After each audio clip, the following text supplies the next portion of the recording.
Muy buenas tardes, queridos amigos, señoras y señores.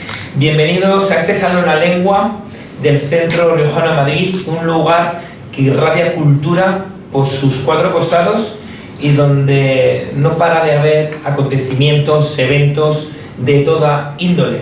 Y la verdad que hoy me encuentro aquí en una mesa que es un auténtico lujo. Hoy contar con estas grandes personalidades, el que están tanto a mi derecha como a mi izquierda, y para la presentación del último libro de Rafael Cordero Avilés, Héroes sin nombre, de la prensa republicana en el Madrid de la Guerra Civil. Y la verdad que, Rafael, esta presentación me trae muchos recuerdos del año 2019, que fue la última vez que tú y yo nos sentamos en una mesa de presentación, en aquel entonces con Joaquín Altuña, y bueno, yo estaba también un poco casi en mis inicios y me retrotrae buenos momentos de aquella ocasión. Así que guardaré también hoy con mucho gusto este gran día, y para que un poco toda la gente pueda hacerse una idea de las diferentes personalidades que tenemos en este día, voy a ir pasando, si les parece, a presentar cada uno de sus biografías. En primer lugar, con Rafael Cordero Avilés, que es doctor en periodismo, periodista y escritor, profesional de los medios con casi 40 años de experiencia. Ninguno de estas biografías tiene ningún tipo de desperdicio. La verdad es que están muy sintetizadas y con una gran carga de información. Se inició en el ámbito de la radiodifusión, concretamente en el Gabinete de Estudios y Laboratorio de Ciencias de la Comunicación de la cadena SER, donde tuvo su primer destino profesional. Luego pasó por las cadenas COPE y Radio Nacional de España de los años 86 y 90. Fue jefe de prensa de una organización patronal del sector de la electrónica de consumo durante varios años, que le pusieron en contacto con el mundo empresarial. Asimismo, también trabajó como periodista independiente e inició su trayectoria como investigador histórico, publicando diferentes artículos en revistas especializadas de carácter histórico-militar. Desde el año 2007 pertenece por concurso por oposición libre al gabinete, hoy vicerrectorado de comunicación, donde ha desarrollado distintos cometidos profesionales relacionados directamente con el mundo de la educación y de la divulgación científica. En el año 2017 se doctoró en periodismo con la máxima calificación sobresaliente de cum laude por su tesis Periodismo y periodistas republicanos en el Madrid de la Guerra Civil, año 36 al 39, ante un tribunal que presidió la profesora María Jesús Casals Carro, siendo Mirta Núñez Díaz Balart la directora de esta tesis, de la que son descendientes y consecuencia directa los dos libros publicados en los años siguientes: Periodistas a las armas, publicado por Renacimiento en el año 2022, y el que nos trae hoy a este salón, al Centro Riojano de Madrid, de la Asociación de la Prensa, para su presentación, Héroes sin nombre, publicado por la editorial Fragua de Madrid a principios de este año, y que, como todos ustedes saben, lo pueden adquirir a la entrada de esta misma sala. Por la otra parte tenemos a Juan Ignacio Ocaña Saornil, aquí a mi izquierda, y es el presidente de la Federación de Asociaciones Profesionales de Radio y Televisión en la actualidad, licenciado en Ciencias de la Información, locutor, presentador y periodista de gran veteranía, con una trayectoria profesional que se remonta hasta la Historia Radio España de Madrid, donde comienza su carrera profesional en el año 82, pasando a dirigir en el 83 España de Noche. 4 años después es nombrado director de informativos de la emisora en Madrid. En el año 96 le ficha Televisión Española para editar y presentar los informativos de Televisión Española en la capital. 2 años más tarde es nombrado director de Televisión Española, hasta que en el año 2004 llega a Telemadrid como director de programas informativos no diarios, año en el que nacen, bajo sus auspicios, programas emblemáticos como Madrileños por el Mundo, Mi Cámara y Yo, y 30 minutos, entre otros. 3 años después, le ficha en Teleeconomía como director y presentador de los informativos Fin de Semana. Posteriormente se convierte en el subdirector de informativos del grupo. Tras su salida, llega a la dirección general del grupo Dos Pasos, consejero del Consejo de Administración de RTVM. Es profesor del Máster de Informativos y Programas de Entretenimiento del CEU y profesor de Locución Publicitaria y Narración Documental en Sounddoc Formación. A su vez, y si me permite, sí, narrador de los documentales de la 2, que lo hace fantásticamente, que todos los días están en el aire, y que han subido, se han colocado en el primer lugar de participación de audiencia. Bueno, pues por eso también le conocemos todos nosotros. Es director, ajustador y adaptador de series documentales tan emblemáticas como Planeta Azul, Planeta Tierra, La Caza, África Salvaje, La Vida de los Planetas, El Planeta de los Dinosaurios o Crímenes Imperfectos y muchas más, producidas por National Geographic y la BBC, entre otros. Tiene a gala ser la voz en España del Sir David Attenborough, naturalista británico de la BBC. También locutor publicitario y ha participado en varias campañas del Corte Inglés, siendo durante más de 4 años la voz del supermercado El Corte Inglés, por lo que también muchos de nosotros le conocemos. Su voz se ha podido escuchar en cuñas, en spots de marcas tan principales como Coca-Cola, Seat, Skoda o Porsche. Es asimismo presentador habitual de las galas de entrega de las antenas de plata y oro que otorgan anualmente la federación que preside y las distintas asociaciones. El año pasado tuve la oportunidad de poder asistir. Pasemos ahora a Juan José de la Iglesia, que ahora sí que estamos en Juan José de la Iglesia. Es periodista, escritor, monologuista, actor y comunicador. Con mayúscula, nació en Madrid. Se inició en el medio radiofónico, en Radio Juventud y luego en Radio Cadena Española por los años 80, trabajando como reportero, guionista y presentador en multitud de espacios y formatos, un medio en el que vive vinculado a través de sus emisiones de la emisora Onda Cero. Su carrera se ha desarrollado entre el medio natural, la radio y televisión, donde a partir del año 92 realizó distintos programas, a saber, y como guionista, Eso hay que verlo, en Telemadrid, Dobles Parejas, fue a través del programa Caiga quien caiga, junto al Gran Wyoming y su equipo, que aunque es recordado por su informal originalidad, y donde Juanjo impartía su inolvidable curso de ética periodística. Y finalmente, y no menos importante, Martin Minchon, que es escritor e historiador británico, radicado en Madrid desde hace bastantes años, donde sigue trabajando y publicando sus libros de investigación sobre la actuación de los periodistas extranjeros en la Guerra Civil. Destacan sus obras Morir en Madrid, sobre la estancia, actividad y trágico fallecimiento del periodista y enviado especial francés, Louis Delaprée.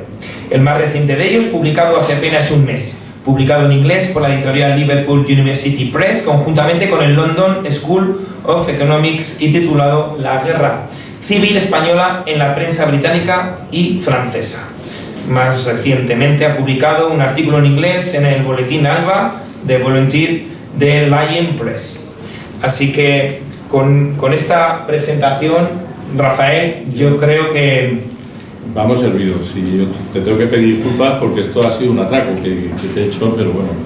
Estas cosas pasan. Ha salido... Así que... Eso es lo que tiene tener amigos o favorecedores de tanto peso específico como los que yo tengo, que si bien en cantidad no somos muchos, pero en calidad, pues yo me siento como si estuviera en el Teatro Apolo, ¿me entiendes? O sea, todo hasta la bandera. Muchas gracias, en primer lugar, a todos por haberos tomado la molestia y el interés de acudir, algunos ya por segunda, incluso tercera vez, lo cual es digno de ser mencionado y condecorado de alguna manera. La reincidencia, ¿no? Sí, la reincidencia, señor juez, es inevitable el delincuente profesional, ¿no? Y entonces quisiera de verdad haceros hincapié en mi agradecimiento y en mi admiración, sobre todo porque siendo como sois muchos grandes profesionales, pues habéis y dedicáis ya en repetidas ocasiones, como lo he dicho, parte de vuestro tiempo a venir a escuchar mis peroratas sobre estos libros en los que yo he puesto muchísimo cariño, vosotros lo sabéis, por nuestras reuniones mensuales en la Asociación de Periodistas y Escritores Veteranos de España, cuyo presidente, Francisco Cerro García, nos acompaña también hoy. Muchas gracias, Paco, también por ser uno de esos reincidentes de los que hablaba hace un momento, y está magníficamente acompañado o escoltado, ¿no?, por una troika que a su derecha está Miguel de los Santos, que no necesita ni adjetivo ni presentación, novelista además que está ahora mismo en plena efervescencia con su última novela, Flor de Avispa, al que también le agradezco muy especialmente todo el seguimiento que ha hecho de las presentaciones en diferentes lugares de mi libro, y Javier Algarra, que también es un magnífico profesional con una trayectoria que también pues te llevaría 2 o 3 páginas solamente por mencionarlo. Ha sido director de informativos en Televisión Española. Yo la verdad es que siento que es un lujo, ¿no?, tener estos acompañantes, el profesor Luis Buceta Facorro y César Baquiano, que son también 2 eminencias en sus diferentes ámbitos. Luis va... Gracias por lo de eminencia. Bueno, Luis, eres catedrático por doble partida, o sea, por la Pontificia de Salamanca y por la Complutense, como me contaste en la entrevista, ¿no? Y de César Baquiano, ingeniero industrial básicamente, hombre renacentista en pleno siglo XXI, con la mente muy abierta, muy despierta, que nos interpreta además muy generosamente muchos hechos de la actualidad que a veces nos quedan un poco dispersos, de esta actualidad más tan controvertida que tenemos, y que yo pienso que también debe reforzar mis sentimientos mis lazos hacia vosotros de agradecimiento, porque con la que está cayendo hasta casi dice uno, bueno, es que no sé si salir de casa, no vaya a ser que vaya en un momento determinado a estallar algo, ¿no? Así que gracias también, José Antonio, no hay que olvidar que estoy aquí por tu generosísima iniciativa, invitación, espero que no te arrepientas a lo largo. Y bueno, pues dicho esto, pues si me lo permites, pues os hablo someramente del libro. Quizá muchos de vosotros ya lo conocéis. Como tú has explicado muy bien, es el resultado de un trabajo académico en la Universidad Complutense, con las personas que lo supervisaron, que hoy desgraciadamente no pueden estar aquí. Mirta, porque no ha podido, pero es su cumpleaños, y aprovecho para felicitarla públicamente. Mirta Núñez, directora de tesis, y María Jesús Casals, pues porque está viajando continuamente, tiene a caballo entre Estados Unidos y España. Es una de las profesoras más eminentes. No sé, no tengo palabras para definirlas, el agradecimiento que tengo por ella, y perdonadme si hablo de este aspecto a lo mejor un poco tangencial, pero me parece digno de mención, y en este caso creo que lo debo decir así, y tributar el homenaje a los maestros, a las personas que realmente te han inspirado de una manera tan positiva como lo hizo María Jesús, creyendo en mí y dándome esa opción para seguir adelante. Y muchísimas gracias de todo corazón, y en ese sentido creo que ahí está el mejor espíritu de la Universidad Complutense, y tenemos aquí al profesor Buceta, que es un epígono, me permite, Gloria, un destacado epígono, y una bellísima persona también, que ha tenido la generosidad y la condescendencia, pues, de venir, porque tiene un gran sentido del humor, después de todo también. Y creo que en eso pues coincidimos bastante, ¿no? Así que hay que centrar, digamos, estas 2 obras, Periodistas a las armas y Héroes sin nombre, que en total resumen la vida y la peripecia vital de más de 800 periodistas profesionales de la información de los años 20, 30 y el final de la guerra civil, algunos incluso a los que pude rastrear, porque este básicamente es un trabajo de sabueso que me ha llevado 10 años y bueno, creo que lo he explicado ya en algunas ocasiones, pero no me importaría resumidamente decirlo. La tesis doctoral fueron 7 y la transformación del primer libro pues fueron otros 2 más, y este último pues también ha sido, que ha aparecido a principios de este año, pues ha sido también otros 3 años. Ocurre que lógicamente desde que se publicó la tesis se ha ido actualizando contenidos, y en el caso de este libro pues incluso he incorporado materiales y un capítulo entero concretamente que no estaba en la tesis, pero que según iba investigando, porque es un libro que se apoya mucho en la investigación, sobre todo en la investigación en Internet. Yo pienso que es un fenómeno nuevo de esta década, de las nuevas tecnologías, con unos soportes ya lo suficientemente maduros como para proporcionar al investigador por materiales, básicamente publicaciones, periódicos, revistas, testimonios, pero también tiene otras apoyaturas, visitas a los archivos, testimonios orales, entrevistas, ¿no? Es muy difícil hablar desgraciadamente, como no sea en una elucubración literaria, con todos ninguno de estos 800 ya vive, desafortunadamente, porque sus vidas se extinguieron ya hace bastantes años y tuvieron su plena razón de ser pues hace 80 y tantos años, coincidiendo con el episodio trágico y realmente lamentable de la guerra civil. Pero es verdad que a mí me ha parecido, después de todo, que ha merecido la pena. Yo me tomé esto muy en serio, incluso con algunas circunstancias que en aquel momento pesaban y que de alguna manera pues me sirvió de contrapeso para contrarrestar a nivel personal. Y aquí están los libros. Siempre digo también que es el resultado de un gran trabajo coral de muchísima gente, y prueba evidente es que estas personas que estáis hoy aquí, vuelvo a insistir, somos pocos, pero os cuido y os quiero, y entonces realmente han aportado mucho a la realización de mi trabajo, unos con testimonios, otros aportando pues de sumarios, de consejos de guerra, de sus padres o de las personas que fueron sometidas al proceso, o rastreando biografías a veces cuando solo tenía un nombre y un apellido, ¿no? Y bueno, pues ahí tengo que reconocer que he tenido muchísima suerte, porque ha venido en mi ayuda,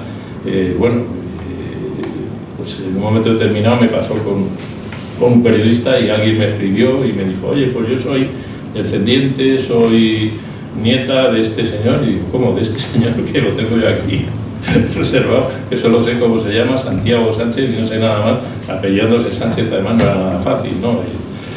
Y pues gracias a esa aportación que me vino además de fuera de España, de Francia, ¿no?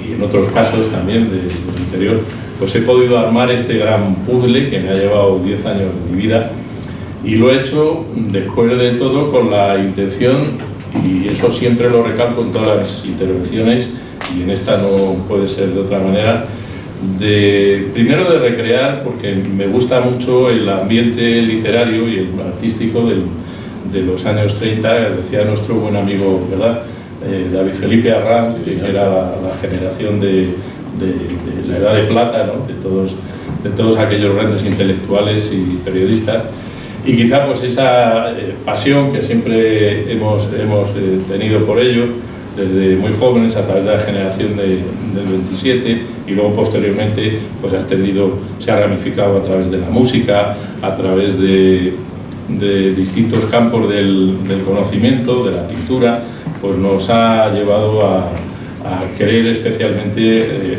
recrear en un ambiente tan tremendo como es el de una guerra civil, pues las peripecias vitales de todas estas personas.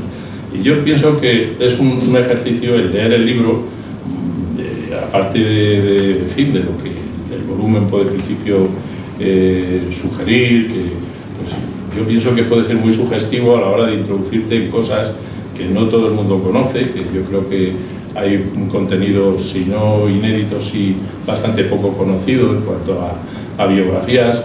Ya no os quiero decir en cuanto a procedimientos que tuve judiciales y de todo tipo, que me tuve que familiarizar un poco con lo que era la legislación de la época y con las lecturas de muchísimos sumarios en los archivos de Salamanca y del Ministerio de Defensa. Pero en resumidas cuentas es un libro, como decía, que está escrito para la concordia, está escrito para el conocimiento de la verdad, como decía aquella canción inolvidable de la transición, sin ira, ¿no? Y realmente para reforzar los lazos de una nación como la nuestra, tan rica en muchos aspectos, tan indómita también, afortunadamente, ante muchas dificultades, y que creo que no a estas alturas sería una equivocación volver la cabeza por temor o por desdén. Y yo creo que todos, independientemente de la situación ideológica en la que nos podamos situar, porque además en el libro se recogen las vidas y las trayectorias de muchísimos periodistas de distintas orientaciones, ¿no? Pero creo que es el momento, digamos, de saldar esa cuenta de olvido que la sociedad española de alguna manera tenía con estas personas que quedaron a un lado del camino, y recuperarlos un poco y traerlos a casa, muchos desde el exilio, para acercarlos de la mejor manera que se puede hacer, que es en la cálida lectura de tu living, de tu salón, y conociendo pues un poco sus peripecias, que son lo que nosotros hemos intentado develar para los lectores de hoy en día. Y básicamente yo creo que eso es lo que yo siempre tengo interés en decir sobre todo esto, José Antonio. Si quieres abrir el turno de intervenciones, yo por mi parte ya he terminado. Pues ¿qué te parece, Rafael, que empecemos con Juan Ignacio Caña?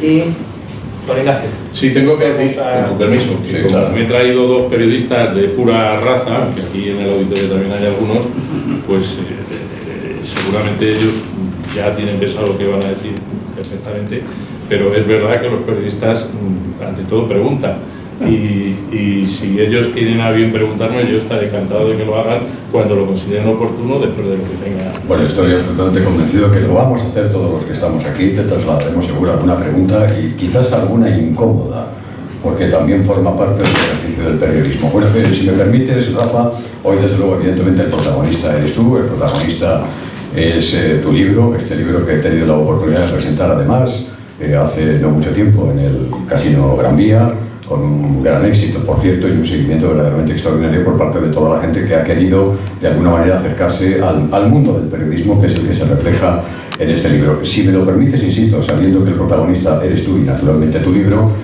aquí tenemos 4 o 5 exponentes del ejercicio del periodismo que sí tienen nombre. Me refiero a la leyenda, a Miguel de los Santos, naturalmente a Paco Cerro, por supuesto a alguien a quien conocí en la universidad, al profesor Buceta, y a alguien que además fue mi jefe y que además es el vicepresidente de la Federación de Asociaciones de Radio y Televisión de España, que hoy presido, me refiero a mi querido amigo Javier Algarra. Estos son héroes con nombre, y digo esto porque tú y yo sabemos, y todos los que estamos aquí, que cuando eres jovencito y dices en casa de mayor quiero ser periodista, quiero dedicarme a esto, la pregunta que te hacen en casa a continuación es ¿y de qué vas a vivir? Bueno, conocido esto, pues evidentemente son héroes, o somos de alguna manera esos héroes que seguimos luchando cada día por trasladar a los ciudadanos, tanto en España como en el mundo, en cualquier rincón, especialmente en las democracias occidentales, donde todavía se pueden contar algunas cosas, todo lo que pasa verdaderamente en el mundo. Creo que nosotros, hablando en este caso de la Federación de Asociaciones de Radio y Televisión de España, que nos dedicamos fundamentalmente a la defensa o a la protección de los intereses de los periodistas, fundamentalmente. Hay otras cosas que desde luego hacemos, como entregar premios, satisfacer quizás de vez en cuando algún ego, esta cosa que también tenemos nosotros muy desarrollado en el ejercicio del periodismo, ¿no?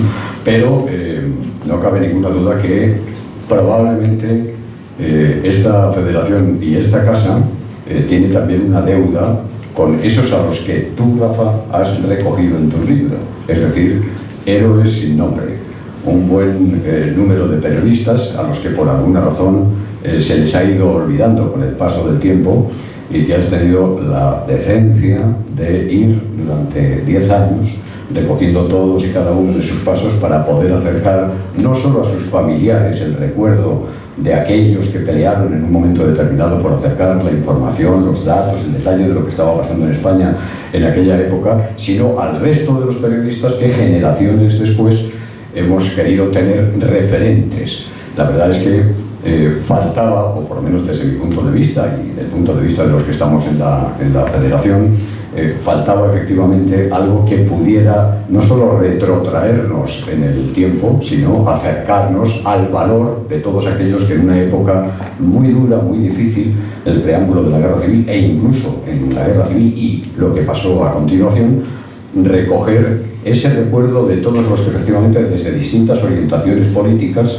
has ido reflejando en tus libros. Me parece que es una obra absolutamente imprescindible para todos los que nos dedicamos a la profesión y para todos los que desde fuera aman la profesión o entienden la necesidad de eso que se llamó en su momento el cuarto poder y que en este momento no sé yo si todavía queda reflejado en lo que contamos todos los días en los periódicos en función de la polarización que lamentablemente también está afectando, está atacando a los medios de comunicación.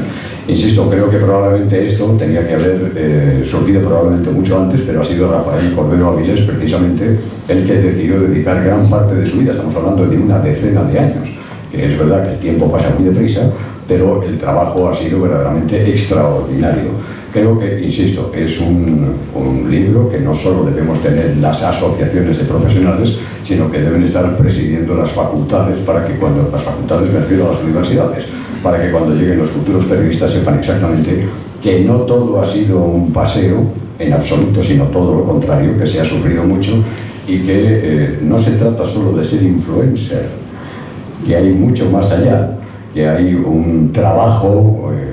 El ejercicio del periodismo es como el sacerdocio, esto lo decimos muy a menudo, uno nace periodista y además muere periodista. En este caso, en los casos concretos que tú has reflejado de estos 800 periodistas en Héroes sin Nombre, pues se traduce efectivamente, se aprecia no solo el amor, el cariño, la dedicación al ejercicio del periodismo que han tenido estos 800 protagonistas a los que por fin se les ha puesto nombre, sino que han mostrado al resto de las generaciones de periodistas cómo hay que ejercer la profesión. Esto también, lamentablemente, creo que está cambiando. Me parece que todos los que estamos aquí, que ya tenemos algunos años, naturalmente las señoras no, pero nosotros sí, creo que sabemos perfectamente que el periodismo ya no es evidentemente lo de antes, y los que tenemos oportunidad todavía de dar clases en alguna universidad, pues vemos que la cosa no va ni mucho menos por ahí. Por eso encontrar un referente informativo, con datos, recoger efectivamente aquellos nombres y apellidos de personas que dieron su vida, toda su vida, por el ejercicio de la profesión, me parece que ha sido no solo un esfuerzo extraordinario, sino muy encomiable por parte de Rafael Cordero Avilés. Es verdad que es un libro que tiene muchísima información, mucho dato, y decía Rafa hace un momento, no, para el living o para el salón un ratito. Bueno, yo elegiría un sitio desde luego cómodo y le dedicaría por partes todo el tiempo que fuera necesario al conocimiento exacto de cada uno de aquellos héroes sin nombre que él ha ido recogiendo con mucho cariño, por cierto, en este libro que hoy una vez más estamos presentando. Así que lo primero es felicitarte porque esto que debería haber sido, insisto, una ocurrencia probablemente de las universidades y que formarán parte del frontispicio de todas las universidades, las públicas y las privadas, pues ha tenido que ser un impulso de alguien que ama la profesión como la ama Rafael Cordero y al que, insisto, le ha dedicado 10 o 15 años de su vida a recoger todos y cada uno de los datos imprescindibles para poner efectivamente nombre y apellidos a esos 800 héroes. Así que, en fin, en principio, digo en principio porque luego te preguntaremos cosas. En principio, mi felicitación porque es un trabajo verdaderamente extraordinario. Enhorabuena, Rafael. Muchas gracias, profesor.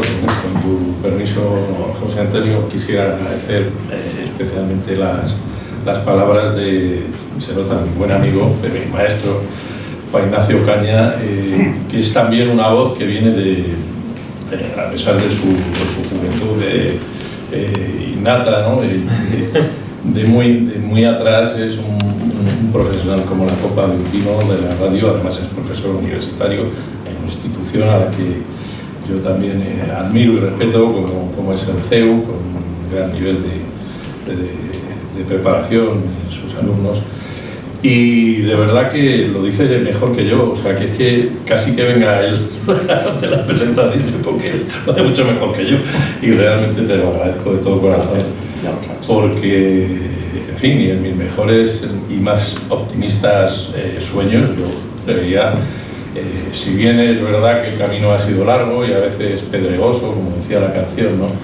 La recompensa, esta recompensa, ¿no? Esta, ¿no? El vender los libros, así que bueno, yo no los he escrito para hacerme rico, ¿no? Evidentemente, y perdón porque está mi editora ahí me está mirando, pero es verdad que te paga o te recompensa este tipo de cosas por muchos ratos que en realidad pues uno los ha dado, pues no sé, como decía Juan Ignacio hace un momento, ¿por qué no ha sido una empresa, a lo mejor interuniversitaria, de un proyecto, sino pues de un sencillo particular, de un periodista de una promoción de la Facultad de Ciencias de la Información? ¿Y por qué medios a pejiguera? Pues, ¿qué le vamos a decir? Será cosa de la pandemia, yo no sé, no, porque era de antes, que te pilla. Te pasó. Y fue post vacunas. Entonces, particularmente creo que, visto así, casi me convencéis de que esto ha valido la pena y a pesar de esos 10 años que uno se ha dejado en el camino, los doy por muy bien empleados porque he tenido la sensación de que no estaba solo en ese camino y sobre todo porque oigo voces muy plurales y el hecho de que estén aquí estos magníficos profesionales hoy, pues de alguna manera me dice dos cosas. Una, que son muy generosos y que lo son, y realmente pues tienen un sentido de lo ecuménico, ¿no? por su profesionalidad ya de años muy desarrollado, o porque modestamente en mi libro quizá han podido ver algo con lo que se han podido identificar como periodistas que son, y eso yo en estos tiempos que no se puede poner la mano en el fuego por nada, ya ni por nadie casi, pues la pondría por eso, porque yo lo he visto, lo he mamado, los he visto cómo funcionan y sé que son grandes profesionales. Y eso pues, también me llena de agradecimiento por esa historia que se está haciendo ahora, pero que será la historia de mañana, y la que también, pues de alguna manera, a lo mejor en un momento determinado, pues me lío la manta a la cabeza y me pongo a escribirla también, porque esta historia de los periodistas de antes y durante la guerra tiene también su continuación después, y no eran ni mejores ni peores, lo que eran distintas eran las circunstancias, y bueno, con eso lo he hablado muchas veces con muy buen amigo Paco Cerro, ¿verdad? Y han salido a relucir montones de nombres, de historias, y creo que el propio Miguel también, que es un verdadero arsenal de memoria y de recuerdos y de historias que él atesora en su bagaje personal e incluso en su propia obra, ¿no? que la ha vertido. Así que me siento muy afortunado de que a través de este libro me haya podido también arrejuntar, con estos magníficos profesionales a los que siempre he admirado y a los que desde aquí quiero dar las gracias por entender con una sutileza muy especial, por encima de cualquier otra consideración, lo que yo pretendía decir, que es un homenaje a la profesión periodística en estos tiempos en que está tan baqueteada, está tan castigada, tan puesta en duda, y por extensión a la libertad de expresión.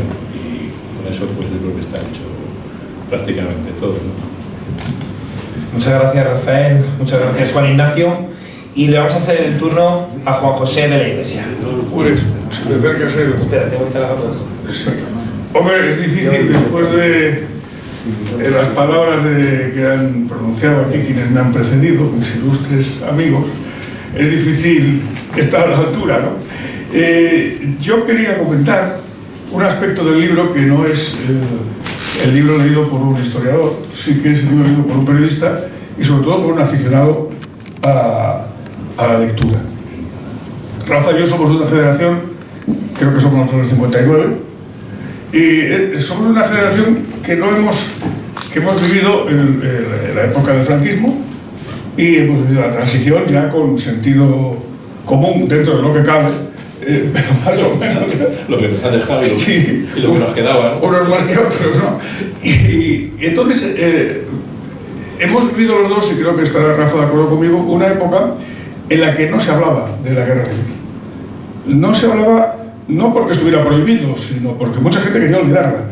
Yo creo que es un error, porque somos nuestra memoria. Y luego de la memoria se hace a veces un uso un poco extraño, pero es verdad que sin memoria no somos nada. Un amnésico, tengo un amigo que dice que las películas de cine de amnésicos son un género cinematográfico, y es verdad, pero todas las películas de amnésicos tratan de esto, de que el hombre cuando se queda amnésico deja de ser esa persona. Si pierdes la memoria, pierdes la identidad, pierdes tu pasado, pierdes tu mismidad, dejas de, prácticamente te puedes convertir en una especie de ectoplasma, ¿no? Y leía yo estos días una novela, por cierto, magnífica, se llama Me piden que vuelva, el autor es el autor de la biografía de Madrid, por Dios, se llama... Apunta. Trapiello. Trapiello, por Dios, sí, no me salía el nombre. Me ha sorteado que soplar mi mujer. Qué mala edad tenés. Entonces ahí me llama la atención porque hay un encuentro, en la novela se desarrolla la posguerra del año 44, entre una señorita de la alta sociedad y un aventurero, bueno, no quiero decir más para no estropear la lectura, y se sientan a cenar y dice, ¿lo bueno de qué hablamos? Y dice, otra de cualquier cosa menos de la guerra.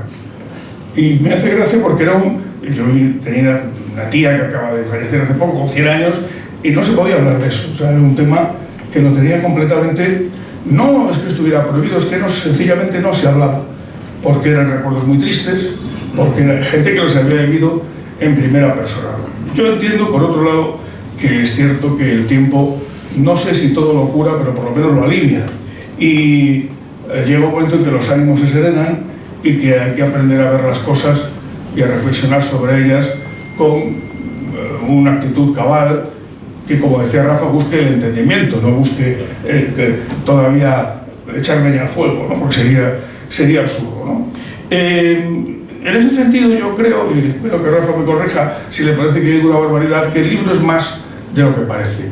Es ciertamente una labor, yo creo que titánica, de documentación. A mí me ha parecido una cosa impresionante, más de 800 biografías, algunas muy breves, otras no tan breves, con un lujo de detalles impresionante y de gentes muy variadas.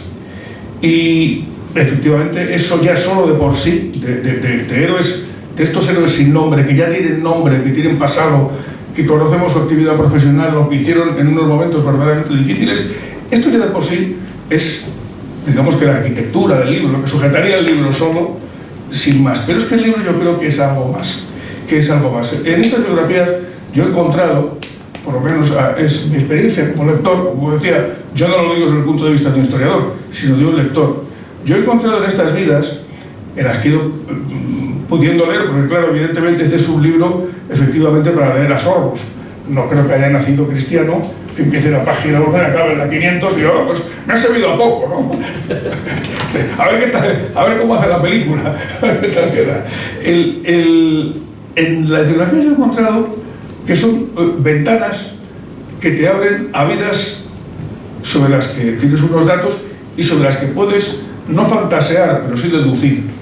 Son gente que tienen vida, que tienen hermanos, que tienen hijos, que tienen sufrimiento, que tienen miedo, y a veces mucho miedo, porque son gente que va a morir. Son gente, hay vidas que son verdaderas tragedias, pero tragedias en el sentido más literario de la palabra.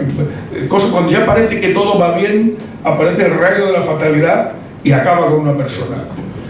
Y esto es una manera de reflexionar sobre un momento de la historia de España verdaderamente atroz, y que creo yo que es muy constructivo para uno mismo y como colectividad, pues también.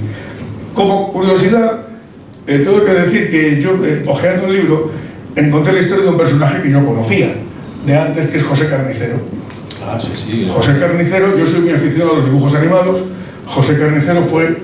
Porque claro, hay que decir una cosa que quisiera apuntar, y vuelvo a José Carnicero enseguida. No solo son biografías de periodistas en el sentido estricto de la palabra, también hay ilustradores cartelistas, creo que hay algún cajista por ahí suelto, algún componedor, etcétera, ¿no? A veces ha sido difícil establecer, digamos, una categoría preferentemente. Me vas a permitir los minutos para explicar. No, claro. Yo, metodológicamente, eso es otro problema que no lo he contado, tuve una dificultad muy grande a la hora de decir, bueno, ¿cómo le doy un leitmotiv, un hilo de continuidad a toda este mosaico, a esta dispersión de vidas? Y entonces lo hice en un principio, la tesis doctoral está a través de las cabeceras de los periódicos, con su distinta orientación, empezando por una parte, la prensa profesional, y terminando por la prensa de extrema izquierda, lo que era la prensa republicana, porque en principio y era una, digamos, lo que había quedado, digamos, fuera del ámbito del periodismo a partir del año 1939. Pero todo eso en realidad me llevó por caminos muy distintos a establecer unas categorías mucho más abiertas, porque me di cuenta que en aquella época más el periodismo lo ejercían muchas veces personas que no habían pasado por ninguna escuela. Las escuelas estaban naciendo en aquel momento, estaba la escuela del debate, estaba la escuela del mundo obrero, y preparaban ya bien a la gente para lo que era el periodismo de entonces, pero obviamente los periodistas se hacían de otra manera, se hacían en las redacciones, se hacían empezando por abajo y les iban encomendando distintos cometidos según iban avanzando en su pericia profesional.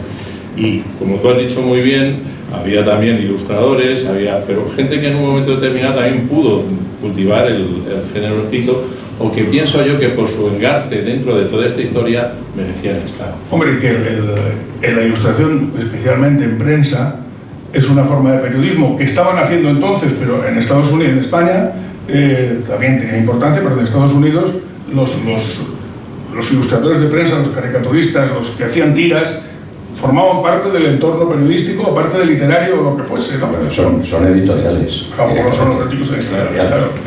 Algunos mejores, otros peores, pero claro, había... El caso de Carlos Carrera, Bluff, por ejemplo, que tuvo también un desenlace muy triste, muy trágico, muy lamentable, pero no sé por qué cuando estabas hablando genéricamente de esto me ha venido el nombre de Carnicero, sí. Y mira por dónde habla un poco más de él. Claro, es que quería comentar, yo por lo que lo quería mencionar es porque yo Carnicero lo conocía porque yo, como aficionado a las películas de animación, conocía, hay una película mítica que es Garbancito de la Mancha, que se estrenó en los años 40, que es el único largometraje de animación que se ha producido en España, quitando otro que hizo después Francisco Macián, que se llamó El mago de los sueños, que era una cosa de fantasía muy a lo Disney, muy bonito, por cierto, que fue un fracaso esplendoroso, pero era una película, si alguna vez en estas cosas os las recomiendo, si la podéis, es un peliculón de animación, parece mentira que pasara tan sin pena ni gloria. Bueno, el caso es que Carnicero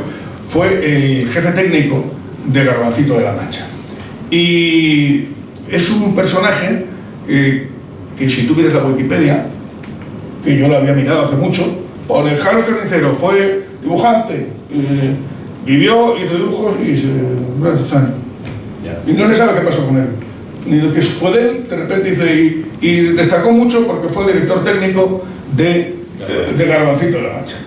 Y dices, dices, pero bueno, claro, el caso de Carnicero me voy a extender en él porque me parece paradigmático de las vidas de estas personas, ¿no? Carnicero está ejerciendo su trabajo como ilustrador, termina la guerra, es encarcelado, es juzgado, le condenan no sé si a 30 años o incluso a muerte, le conmutan la pena y le dejan salir libre con la condición de que se presente mensualmente en el juzgado para hacer Eran delitos de opinión, claro. En realidad, o sea, no tenía las manos, como suele decirse, manchadas de sangre de ninguna manera.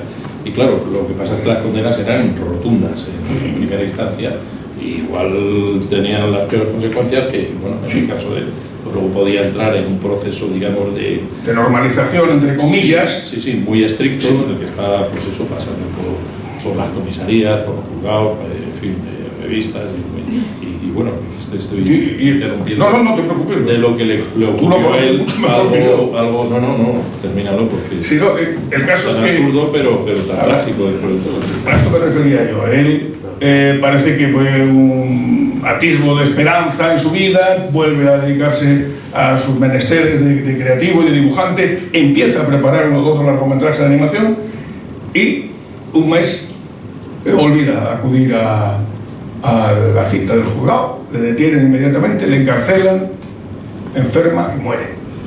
Esto es una vida completamente trágica, que sería una muerte, con perdón, fue una muerte absolutamente estúpida.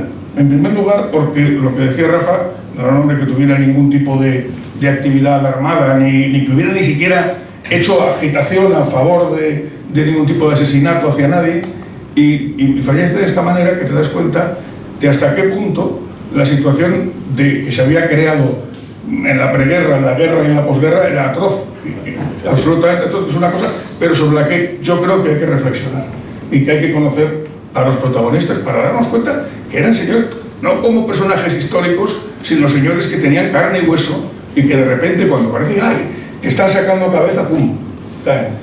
Y curiosamente, al lado de este personaje, justo la biografía anterior es la de Antonio de Hoyos, que es un personaje muy interesante. ¿Por qué digo que es interesante?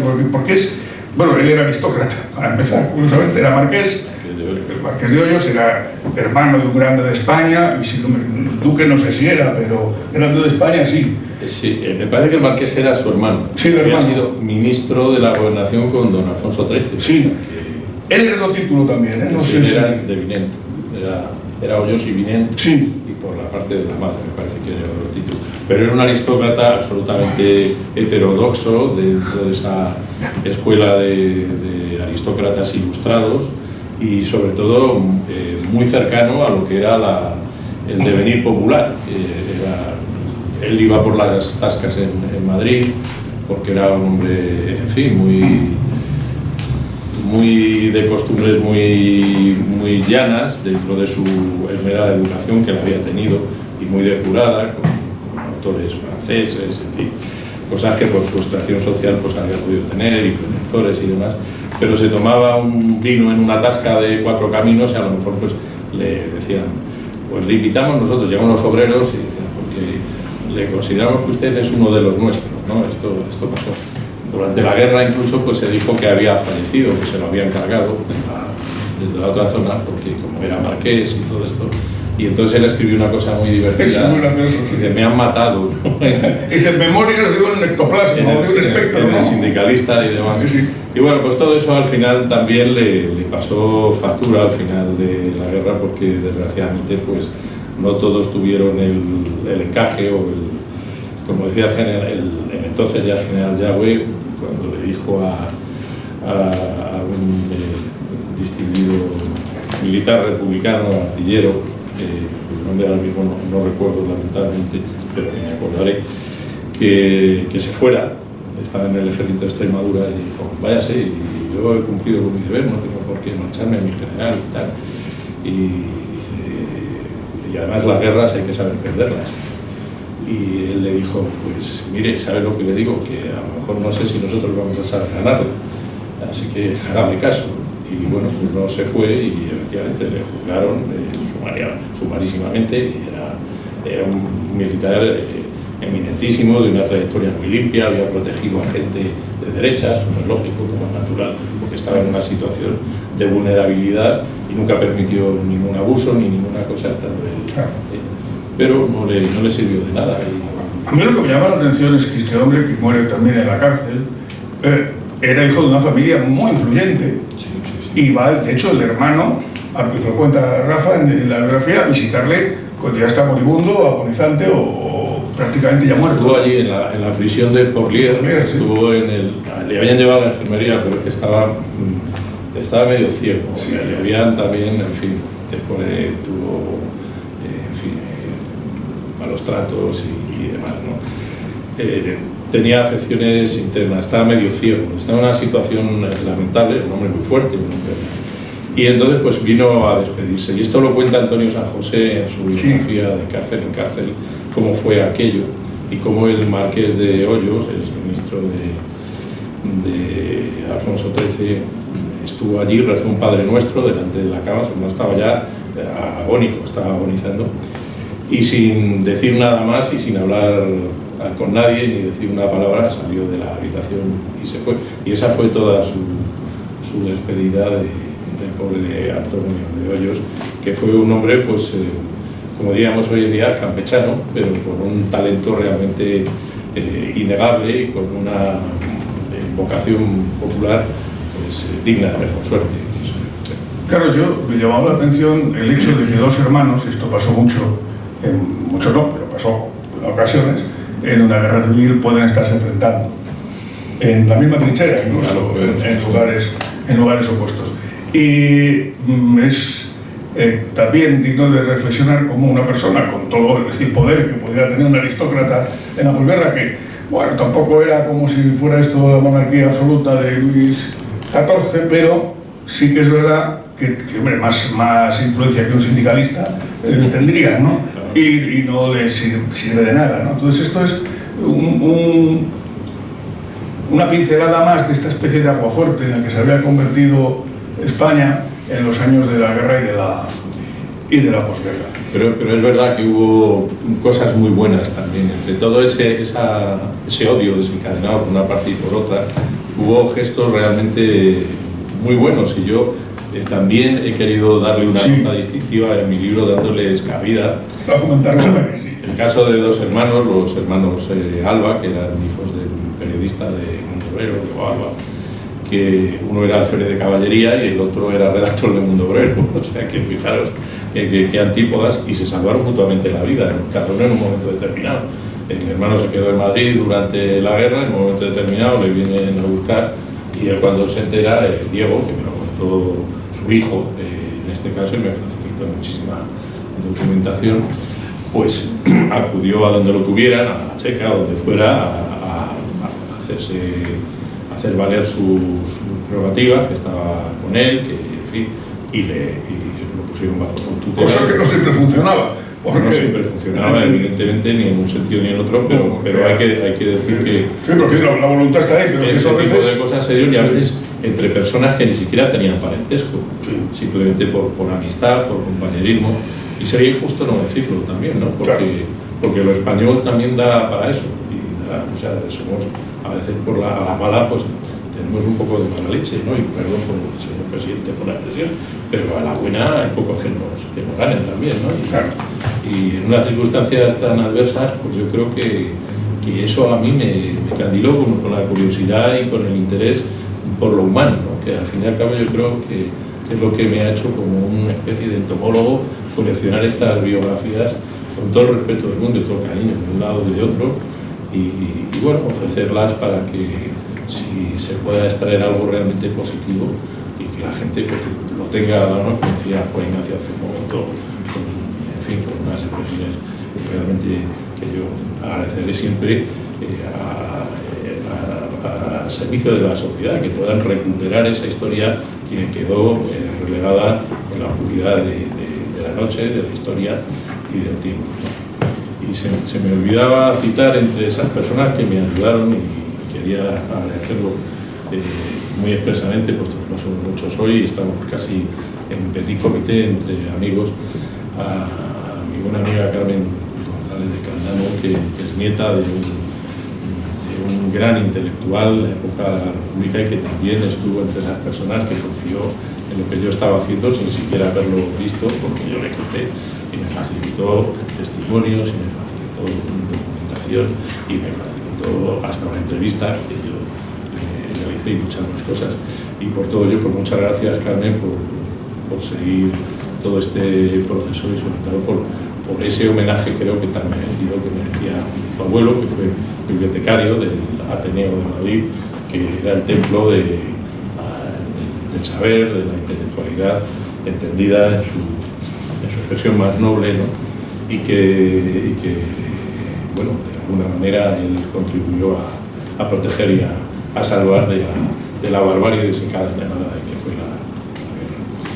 Y bueno, pues no sé, ¿por dónde...? Solo que déjame apostillar una última cosa que no se dice, no lo dijimos otra vez, yo me quedé, se me olvidó decirlo, lo quiero decir ahora. Además de las biografías, el libro tiene unos apéndices que son muy interesantes. A mí, por ejemplo, que son una serie de entrevistas que una de ellas, por ejemplo, Antonio Lorza, que a mí me ha parecido interesantísima. Sí, todas lo son, pero vamos, me ha llamado la atención especialmente Antonio Lorza, para mí personalmente, y creo que merece mucho la pena el detenerse ahí también, y luego una serie de documentos que van de lo curioso, como por ejemplo el primer periódico que hacen los exiliados republicanos que van a México, que hacen una especie de panfletillo allí, que es de una inocencia un poco naif incluso, ¿no? Sí, claro. Está escrito ya máquina. Por medio de ocasión. Sí, claro. sí, así con un ciclostilo o algo parecido que habían tener ahí. Y entonces hay mucha documentación gráfica que creo que es muy interesante también. Y la otra vez lo quería comentar porque esa parte me había interesado mucho y se me quedó en el tintero y creo que también es destacable. O sea, no solamente son biografías, también hay análisis, hay conclusiones, hay entrevistas y hay documentación. Sí, sí, sí. Muchas gracias por hacer notar eso. Entre las entrevistas quisiera también agradecer. Hay una que no incluí porque pensaba dedicarle un estudio pormenorizado o específico al mundo de la radio, entonces muy incipiente, pero ya con cierto grado de desarrollo en los años 30, particularmente a Radio España y Unión Radio, que eran los grandes exponentes de la radiodifusión en España. Y para ello pues fui a ver a Miguel de los Santos, que tuvo la generosidad, él siempre se marca... Estaba ya de locutor en ella, allí. Sí, casualmente, ¿no? La primera emisora. Y me contó, no en aquella época, pero sí que es verdad que hablamos de gente que tú habías conocido, recordarás que ya muy tangencialmente, porque tú llegaste ya en otra época, ¿no? Pero que habían sido locutores en aquel periodo histórico, ¿no? Y tuvo la generosidad de dedicarme, de parar todo su trabajo, todos sus negocios y dedicarme, si me di 2 o 3 horas a hablar de todo aquello. Y me traje pues una entrevista estupenda en la que él hablaba de muchísimas cosas y entre ellas pues de esta gente de la que yo no encontraba forma de hallar testimonio, ¿no? Así que también está esa entrevista ahí y no sé si la he incluido ya en algunos de los testimonios. Lo de Lorza que has señalado hace un momento fue una entrevista que hice independientemente de este trabajo, lo hice en su día en la universidad, sobre unas ponencias que se hicieron con motivo del 70 aniversario de la Guerra Civil, creo recordar. Y yo le hice una entrevista a Antonio, al profesor Elorza, en su despacho. Y me pareció que como complemento, como anexo, como puesta un poco en escena de lo que era el contexto de esta historia, podía venir muy bien el incluirla, ¿no? De todos los periodistas, personalmente yo solo he podido entrevistar a uno que conociera, que fue Alfonso Sánchez Portela, que fue un magnífico, histórico periodista gráfico, reportero gráfico, con la habilidad de estar siempre al pie de la noticia, pero de una manera inimaginable. No os podéis imaginar cómo gracias a él tenemos una serie de reportajes gráficos que recogen desde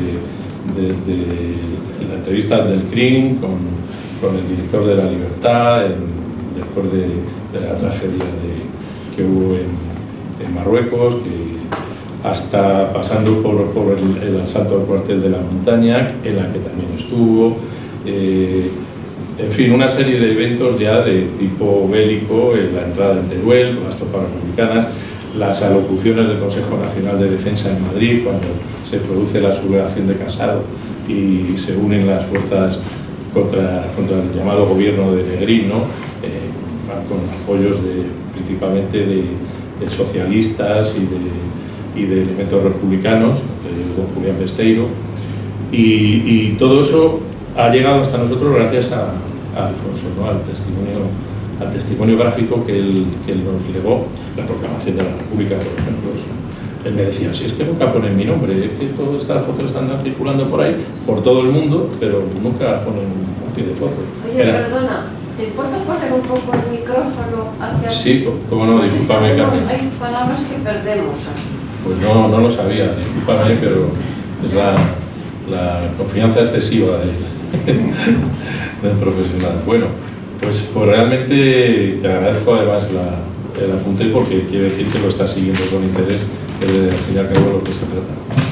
Y Alfonso fue el único que tuvo oportunidad de entrevistar en su estudio en la Gran Vía, que era algo maravilloso, era un viaje en el tiempo, solamente entrar allí con aquel ruido de reloj, tic-tac, tic-tac, las fotos desde el general, desde Einstein, por hablar de figuras internacionales, a toda la generación del 98, Valle Inclán, Pío Baroja, que estaba más con una boina que le había hecho ponerse y me contó cómo era un poco toda la historia. Estaba Millán Astray, estaba el general Moscardó, también estaba el propio Franco.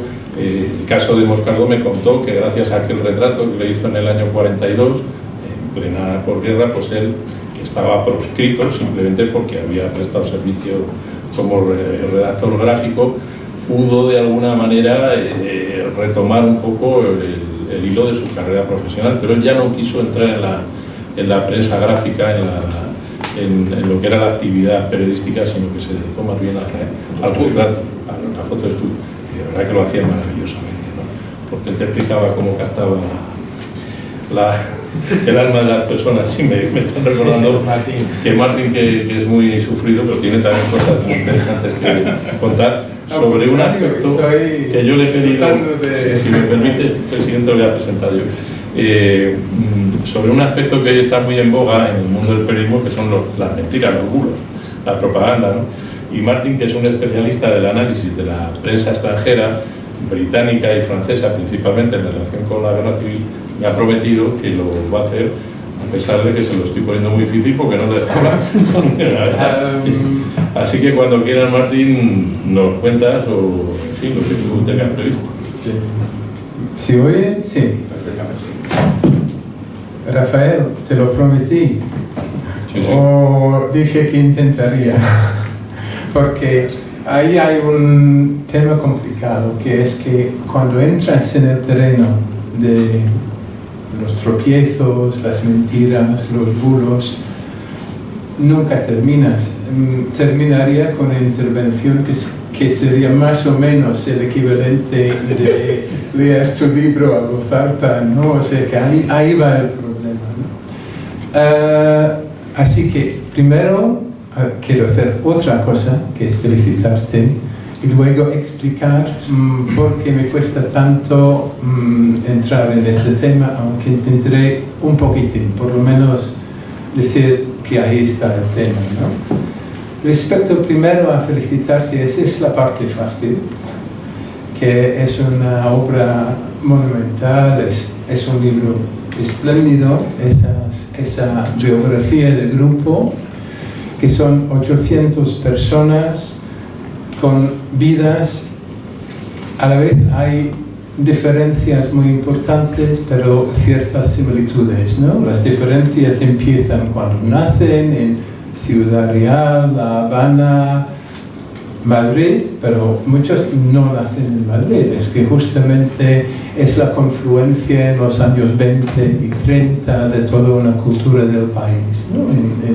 Y se acercan a Madrid, se juntan en Madrid, pero la proporción que no nace en Madrid es muy considerable, ¿no? Luego son tipógrafos, militantes, miembros de los partidos políticos, artistas, de todo, ¿no?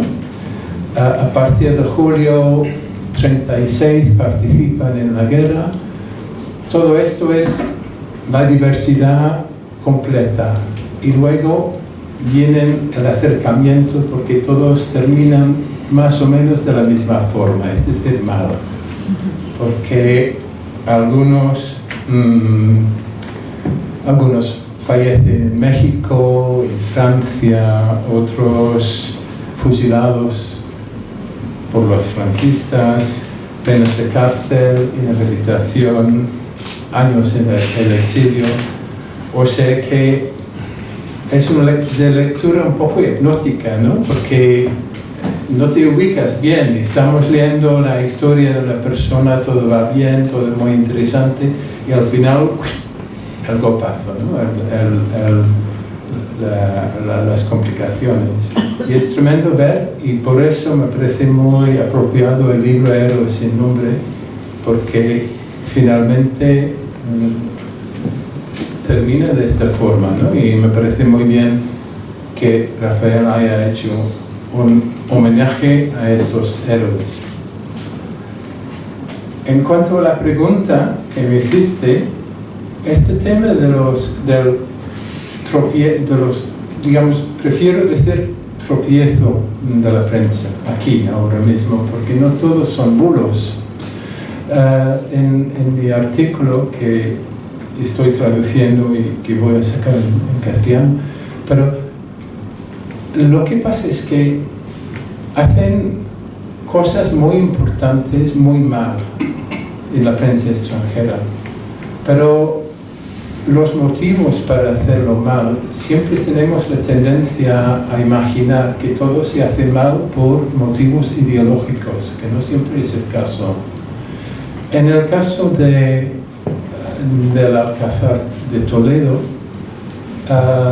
las noticias de la liberación, entre comillas, del Alcázar no llegó a la prensa internacional en la forma que la gente imaginaba. Franco cerró las puertas, invitó a 6 o 7 corresponsales de la prensa derechista y fue un acontecimiento muy controlado y la prensa dio esa noticia 2 o 3 días después porque no tenía nada que decir. En cambio, bajo los republicanos, Largo Caballero había decidido que iba a hacer fuegos artificiales, la explosión del Alcázar. Invitó a toda la prensa. Y la prensa, estuve en Toledo, 19 de septiembre 36, los titulares son: ha caído el Alcázar. La bandera roja, no republicana, roja, porque creyeron que solo había rojos y la bandera roja sobre el Alcázar de Toledo. Pero esto tiene mucho que ver con otro tema, es que ahí había toda la prensa compitiendo. ¿Quién va? Tenían que hacer la apuesta. ¿Ha caído o no ha caído? Había una explosión enorme, no sabías muy bien a las 7 de la tarde qué había ocurrido. Vamos a decir que sí. O sea que hay muchísimas presiones que a veces son comerciales. Y un elemento dentro de todo eso, y ahí entra, digamos, un poco la input español, es que cuando están llegando versiones contrastadas, si quieres un poco cubrir la espalda, publicas todas. O sea que no es que el periódico extranjero, francés o británico, da una versión, da 3 versiones, 5 versiones. Da la versión de los franquistas, da la versión de las republicanas, pone un titular que a veces no tiene nada que ver con la historia. Y lo que entonces resulta de todo esto es que lo que dicen los republicanos, lo que dicen los nacionales, son versiones alternativas aceptadas, publicadas por la prensa extranjera, a veces de una forma muy rara, que tiene poco sentido. A principios de agosto 36, la radio nacional, una radio de los nacionales, dice que en Madrid, General Mora está llegando a Madrid en agosto de 36 y están colgando sábanas blancas por las ventanas. Vaya historia, pero lo recogen en la prensa extranjera porque, bueno, lo han dicho y atribuyen esto a la fuente. Dicen Radio, yo no sé si fue Radio Sevilla ha dicho que, bueno, lo que pasa es que estas son las únicas ocasiones en que reconocen la deuda a los españoles, porque hay mucho más que cogen de la prensa española y no reconocen, no aceptan, no dicen de dónde vienen esas cosas. Y por ejemplo, las noticias de la caída del cuartel de la montaña en Madrid el 20 de julio, pues sacan fotos que son las fotos de los españoles, los fotógrafos españoles mandan aviones a Madrid, recogen las fotos, los llevan ahí y no dicen de dónde proceden estas fotos que publican el 23 y el 24 de agosto. O sea que en todo este tema de la prensa internacional hay vínculos con la prensa en España, pero vínculos casi invisibles, que nunca sabemos lo que precede realmente de la prensa española, de los periodistas españoles y también de los colaboradores directos de las agencias extranjeras, ¿no? Muchos españoles trabajan para las agencias United Press, Havas en Francia, Reuters. Todos estos utilizan los periodistas españoles, pero es un elemento invisible. En cuanto a estas mentiras, bulos, es muy difícil. Casi he llegado a la conclusión que en el tiempo que tenemos aquí, al final, muy difícil contestar. Lo único que podemos decir es que yo dije que básicamente no es siempre para apoyar a tu lado, pero esto es solo hasta cierto punto, porque por ejemplo en el caso del Alcázar no había un perjuicio ideológico, porque a todos les interesaba sacar la historia como podían, porque el Alcázar, el resultado podría servir tu lado, lo que sea el resultado. Si habían fallecido todos los franquistas dentro del Alcázar, pues son mártires. Si han resistido con éxito, son héroes. O sea que no había un aspecto ideológico ahí. Lo que presionaba eran los plazos, los titulares. Pero cuando se llegaba a Madrid el 8 de noviembre, muchos periódicos dijeron: ha caído Madrid. Titulares en la prensa extranjera: ha caído Madrid, Franco ha entrado en Madrid. Y ahí sí se jugaba mucho el aspecto ideológico, porque básicamente la caída de Madrid era una cosa que no se podía, digamos, disfrazar de otra cosa, era demasiado importante. Y todos vendían esperanza. Es como abres el periódico y lo hacemos lo mismo hoy, no queremos saber cada día, bueno, yo no puedo leer el periódico hoy, o sea que yo no puedo leerlo, pero seguramente los que lo leen están de vez en cuando buscando alguna noticia que sí les ven aceptable o no demasiado horrible. O sea que esto hacemos todos. O sea, si tienes 8 horas, seguimos con la conversación, y si no, desgraciadamente, porque como digo, el tema de las mentiras, de los bulos, como estamos viendo hoy en día, es un océano, no es ni un río ni un mar, es un océano, y ahí no podemos ir al fondo. Muy bien, muchas gracias, Martín.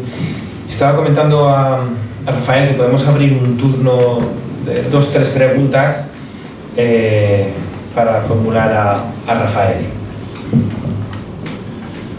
Es el turno de los que quieran. Yo, para alusiones, no, a propósito de lo último que me acaba de decir sobre el bulo, los bulos que se podían producir. Es que hay que tener en cuenta la cronología informativa. Cuando estalla el movimiento, cuando estalla la guerra, el 18 de julio del 36, faltaban 12 días para que yo naciera. Pero eso no tiene nada que ver con la comunicación, no influir para nada. Lo que quiero decir es que en ese momento la información cobra una sola dirección, porque solo existía una empresa radiofónica en España, que era Radio Ibérica, con su primera emisora en Barcelona, segunda en Sevilla, las famosas EAJ 1, 2, que es la nomenclatura que les fueron asignando por orden de aparición en escena, aunque ya sé por qué, porque pone en duda el tema de Radio España. Bueno, ahí es un debate periodístico y empresarial de mucho tiempo. Sí creo que es la primera emisora que hay, pero no voy a eso, da igual. Voy a decir No había debate.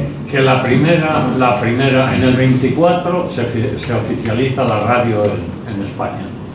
La radio es oficial como medio de comunicación, en 1924, es decir, 12 años antes de la... 13 de noviembre. El 13 de noviembre. Cuando estalla la guerra, ha empezado a formarse lo que sería el primer amago de cadena. Existía Radio España, Radio Ibérica, es la que empieza a extenderse de Barcelona a Sevilla, que son las dos primeras emisoras, la tercera es Madrid, etc. Y estas emisoras, en zonas de influencia para la República, estamos diciendo que la más importante y emblemática está en Barcelona, primer foco donde la guerra se hace patente, la guerra civil española. Se alinean con la República. Hay un periodo, por tanto, cuya información a nivel nacional es prácticamente unidireccional, porque todo mensaje que nace a través de la radio, que es el medio más inmediato, el más inminente, el que va contando todo el devenir de la contienda, favorece a los intereses de la República. De ahí que Franco, en 1937, a su orden, digamos, haga que nazca Radio Nacional de España. Nace un año después. A partir de ese momento es cuando la información empieza a diversificarse en España durante los 3 años del transcurso de la guerra. Esa es mi opinión, porque nacen los dos focos de comunicación, cada uno con un interés encontrado frente al otro, hasta que termina la guerra y vuelve a ser monolítica y monocolor la información en España, que es El Parte. el Parte o el diario hablando de Radio Nacional, al que estaban obligadas todas las demás emisoras del país conectar. Por tanto, la información se hace uniforme otra vez a partir de ese momento.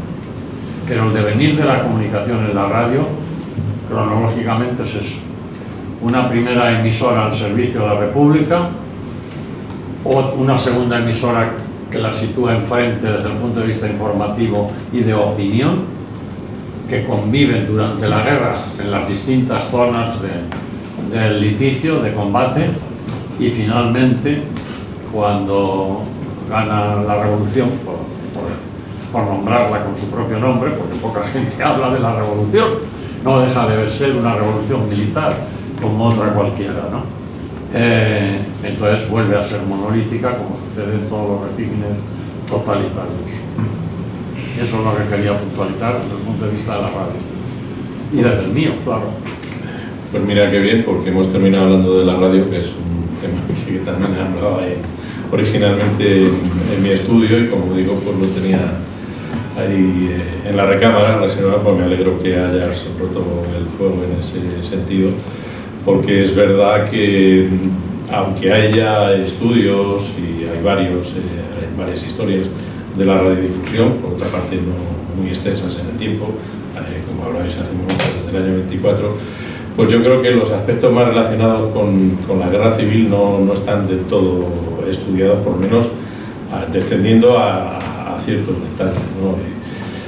No hay que olvidar en esa polarización de la que tú hablabas hace un momento, que básicamente pues, sería correcta, ¿no? Es Radio Nacional nacida para ganar una guerra, ¿no? Era el lema con el que nace, pero no hay que olvidar tampoco que según los alzados, los sublevados van avanzando por la península desde el sur, se van apoderando también de emisoras. Perdona, Rafa, estaba pensando en Unión Radio, donde Keipo hacía aquellas charlas tremebundas, ¿no? Pero eso es del 36 ya, ¿no? Sí, sí, claro, desde julio del 36, desde el primer momento Sevilla cae en manos de los alzados, de Keipo de Llano concretamente, y de las fuerzas que tenía a su mando, y las charlas pues se inician.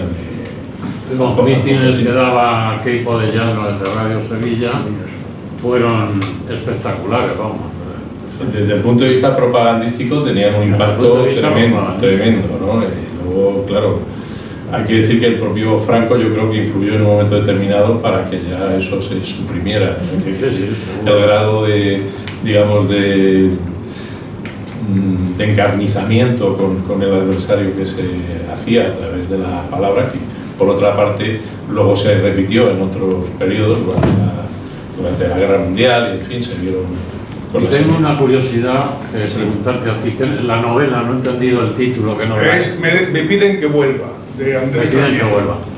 Esa escena que regrese, ¿en qué momento está situada? ¿En qué momento transcurre la historia? En 1944.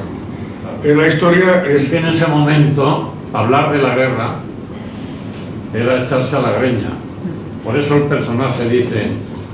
Bueno, este es un personaje que es un poco especial porque no he leído la novela y no sé el contexto, claro, pero es que no quiero decir mucho porque es destripar un poco muy profundo, la relación del protagonista con el personaje. En la posguerra, lo que quiere es olvidarse, porque la gente decidió no hablar ni por lo bajín ni de la guerra porque fue horroroso. Es que en mi casa dos tíos míos estuvieron enfrentados, uno pertenecía a un bando y el otro al otro, por no irme más lejos, ¿no?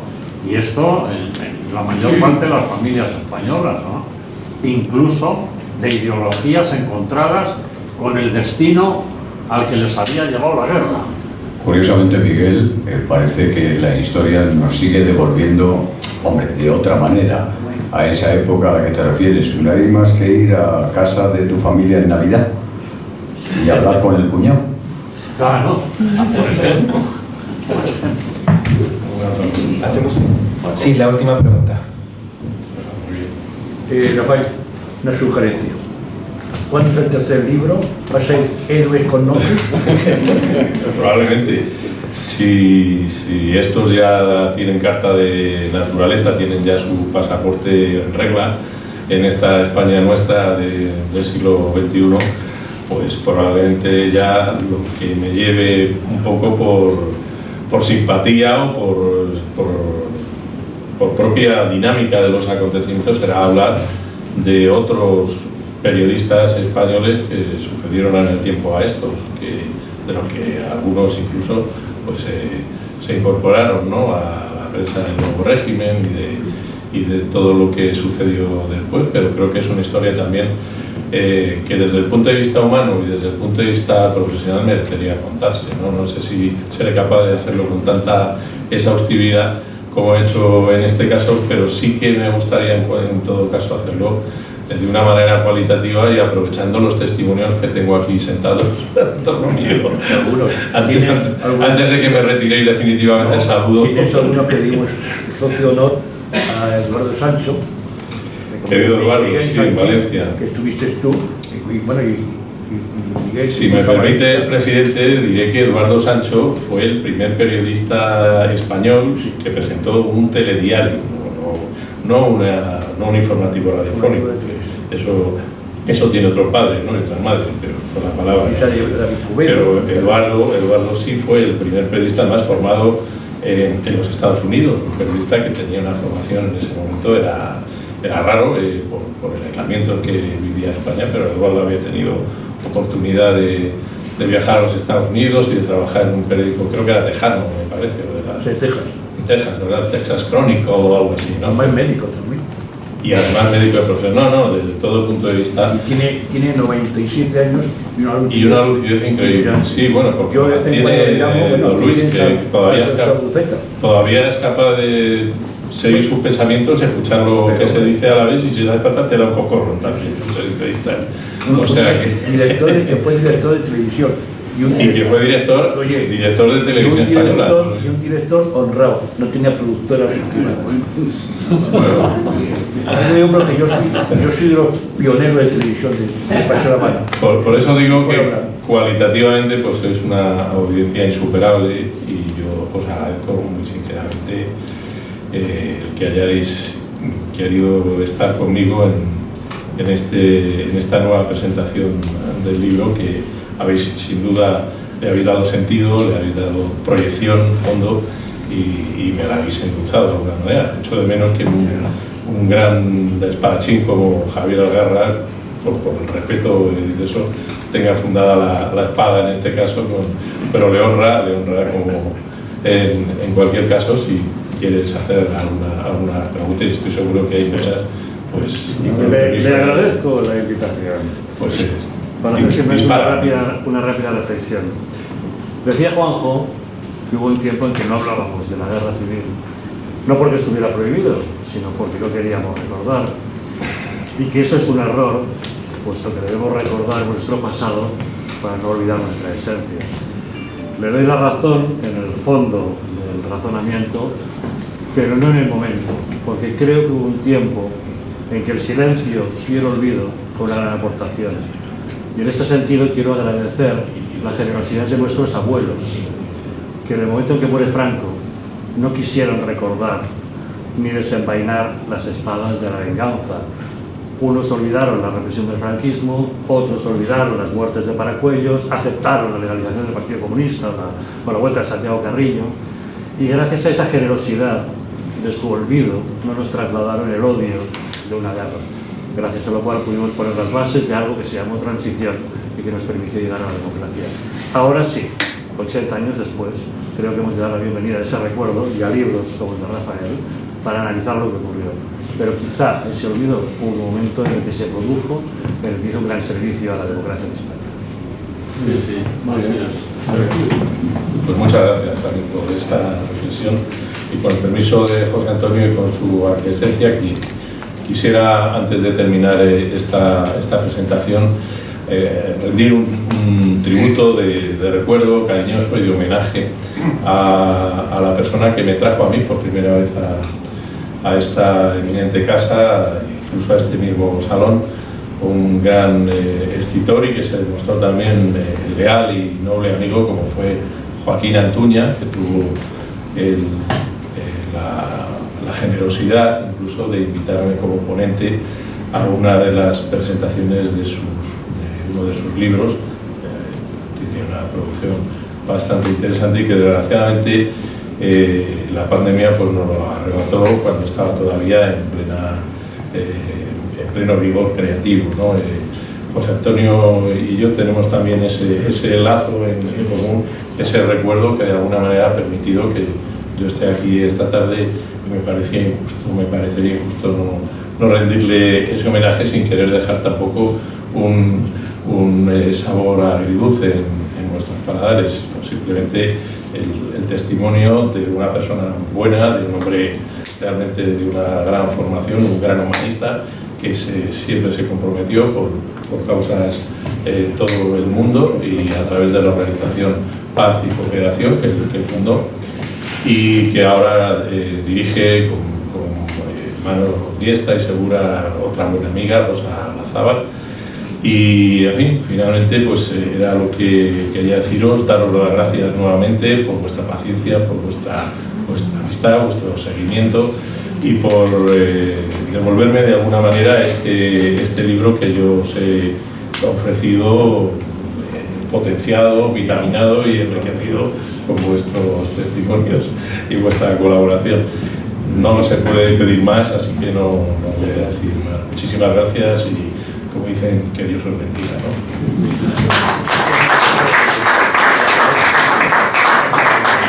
Sí.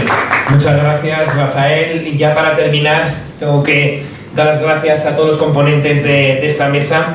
Gracias, Juan Ignacio. Gracias, Martín. Y gracias, Juan José, por vuestra presencia aquí en el Centro Riojano de Madrid, y a todos ustedes por haber venido a este lugar de la defensa de la cultura y de la historia, en este caso de nuestro país, y qué mejor forma de continuar ahora, poder charlar respecto de cualquier fleco que quede, que con una copa de buen vino de Rioja y también con picoteo. Así que les esperamos en el hall del Centro Riojano. Y yo creo que también vas a estar aquí firmando libros, ¿no? Sí, surge. Sí, surge algo. Tengo que firmar algunos, desde luego. Por eso. Pendiente hace mucho tiempo, no tengo nada. Así que alguno tendré que firmar. Sí. O sea que la Rafa la descorche. Muchas gracias. Enseño la firma.